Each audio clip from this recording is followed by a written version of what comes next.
আমি ফর্মটা তুলে নিয়েছি এবং আগামীকাল জমা করছে। এই মুহূর্তে সবাই ফর্ম ফিল আপ করতে ব্যস্ত। যুবসাথী, ক্ষেত মজুর সব ক্ষেত্রে এইখানে কিন্তু ফর্ম ফিল আপ হচ্ছে। তো এই মুহূর্তে আমি চলে এসেছি আমাদের এখানকার একটি বিডিও অফিসে, যেখানে যুবসাথী প্রকল্পের ফর্ম ফিল আপ হচ্ছে। আমি সম্পূর্ণ লাইভ ভিউ আপনাদেরকে দেখাবো, যেখানে এডুকেশনাল পারপাস এই ভিডিওটি আপনাদের কাছে তুলে ধরবো। আমরা আগে আপনাদেরকে দেখিয়েছিলাম কিভাবে আপনারা অনলাইনে ফর্ম ফিল আপ করবেন। তো এই মুহূর্তে অফলাইনে ফর্ম ফিল আপ করার সম্পূর্ণ পদ্ধতি আমি পুরো লাইভ ভিডিও অফিসে এসেছি এবং এখান থেকে সম্পূর্ণ কভারেজটা আপনাদের কাছে তুলে ধরবো। এবং এই ভিডিওটির মাধ্যমে আপনারা দেখতে পাবেন যুবসাথী প্রকল্পের ক্যাম্পে এই মুহূর্তে একটি ওভারভিউ। তো এখন লাইনে দাঁড়াবো এবং লাইনে দাঁড়ানোর পরে এখানে কেমন কি লাইন আছে আপনাদেরকে দেখাবো এবং দেখি কতক্ষণ পরে আমরা ফর্মটা পাই, কেমন কি লাইন আছে। তো দেখা যাক। আমরা এই মুহূর্তে চলে এসেছি ক্যাম্পের সামনে। তো এখানে আপনারা দেখতে পাচ্ছেন লেখা আছে 294টি বিধানসভা কেন্দ্রে ক্যাম্পগুলি এই মুহূর্তে আয়োজন করা হয়েছে এবং এখানে আপনারা দেখতে পাচ্ছেন 15 তারিখ থেকে 26শে ফেব্রুয়ারি পর্যন্ত চলবে। সকাল 10টা থেকে বিকেল 5টা পর্যন্ত, সরকারি ছুটির দিন ব্যতীত এটা চলতে থাকবে।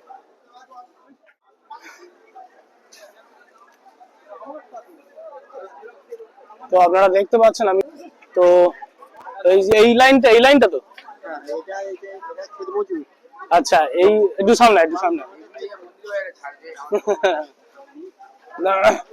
আমার বন্ধু, আমার কালিক এই মুহূর্তে চলে এসেছে, আমাকে একটুখানি জানিয়ে দেবে, ঠিক আছে?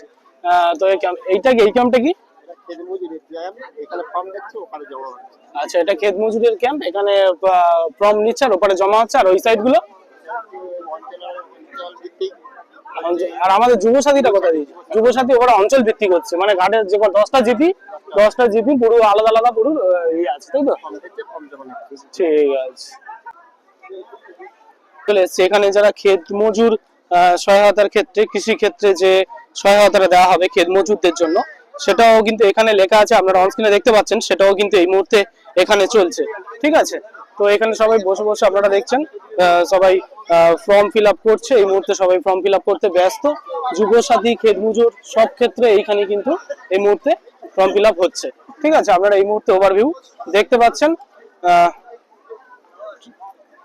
সবাই ব্যস্ত নিজের কাজে এবং ফর্ম ফিল আপ করতে সবাই ব্যস্ত আছে। সবাই নিজের জায়গায় বসে পড়েছে এবং সবাই সার্টিফিকেট এবং প্রয়োজনীয় যেসব নথি লাগে সেগুলো সবাই কিন্তু নিয়ে আসছে এবং এখানে ফর্ম ফিল আপের এই মুহূর্তে কাজ হচ্ছে। যে যার মতো ফর্ম তুলে নিয়ে মানে সেগুলো ফিল আপ করার জন্য ব্যস্ত হয়ে পড়েছে। তো এটাই হলো ব্যাপার। আমরা দেখে নেবো এখানে এই লাইনটা সম্পূর্ণ মহিলাদের জন্য। ওখানে দেখুন লেখা আছে যুবসাথীর এই ক্যাম্পটা। আচ্ছা, পরবর্তী এই ক্যাম্পটা এখানে আপনারা দেখতে পাচ্ছেন।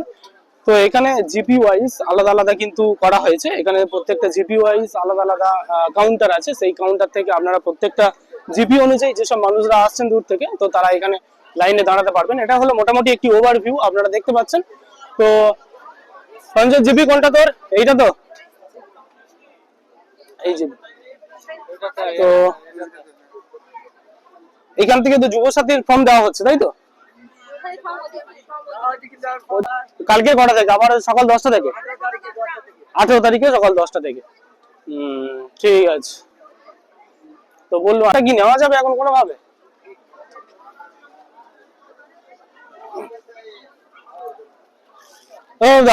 তবে ব্ল্যাঙ্ক ফর্ম মোটে আছে যুবসাথী? সঞ্জয়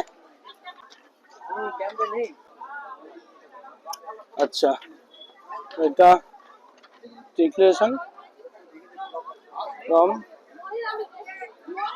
ঠিক আছে? তো রেজিস্ট্রেশন নাম্বার এখানে দিয়ে দেবে। এবার এই ডকুমেন্টস গুলো কিরকম ভাবে ফিল আপ করতে হয় সেটাও আপনাদেরকে আমি পরবর্তী সময়ে জানিয়ে দেবো। এখানে রেজিস্ট্রেশন নাম্বার দেবে আর বাকিগুলো সবকিছু আমি আপনাদেরকে পরবর্তী সময় এক এক করে কিভাবে ফর্ম ফিল আপ করবেন আমি আপনাদেরকে জানিয়ে দেবো। মোটামুটি আপনারা একটি ওভারভিউ দেখতে পেলেন।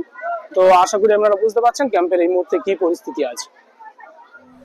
তাহলে আপনারা মোটামুটি একটি ওভারভিউ দেখতে পেলেন এবং সেখানে তেমন একটা লাইন নেই, যেহেতু আমি শেষ সময়ে গিয়েছি, অর্থাৎ 5টা বাজতে কিছুক্ষণ আগে গিয়েছি। তো সেই কারণে কিন্তু এখন তেমন একটা লাইন ছিল না, আর তাই সহজে আমি কিন্তু ফর্মটা পেয়ে গিয়েছি। ওকে, টেবিল থেকে ফর্ম দিচ্ছিল, সেই ফর্মটাকে আমি সংগ্রহ করে এনেছি। তো আমি যেহেতু সিভিক ভলেন্টিয়ার, তাই কিন্তু ফর্মটাকে ফিল আপ করতে পারবো না। তো ভাইয়ের জন্য এই ফর্মটি আমার সাথে গিয়েছিল, আপনারা দেখেছেন। তো সে এই ফর্মটা ফিল আপ করবে এবং এই ফর্মটি ফিল আপ করার পরে আমি পরবর্তী আপনাদেরকে জানাবো। এই ফর্ম ফিল আপ করা আলাদাভাবে দেখার কোনো ব্যাপার নেই, তার কারণ আমি আগামীকাল গত একটি ভিডিওতে আমি দেখিয়ে দিয়েছিলাম ফর্ম ফিল আপ করার পদ্ধতি অনলাইন থেকে ডাউনলোড করে। তো সেই একই প্রসেস, আলাদা কিছু নেই এখানে, ঠিক আছে। এখানে একটি ডিক্লারেশন লেখা আছে, তো সেই কারণে এই ডিক্লারেশনের জন্য আমি কিন্তু ফর্ম ফিল আপ করতে পারছি না। কি ব্যাড, একটা ডিক্লারেশন এক গাইডলাইন, এরম সঘোষণা থাকে মানুষের। যাই হোক, কি আর করা যাবে, ব্যাড লাক। দেখা যাক, কালকের আবার সকালে ফর্মটা জমা দিতে যাব। এখন তাহলে আসি, গুড বাই।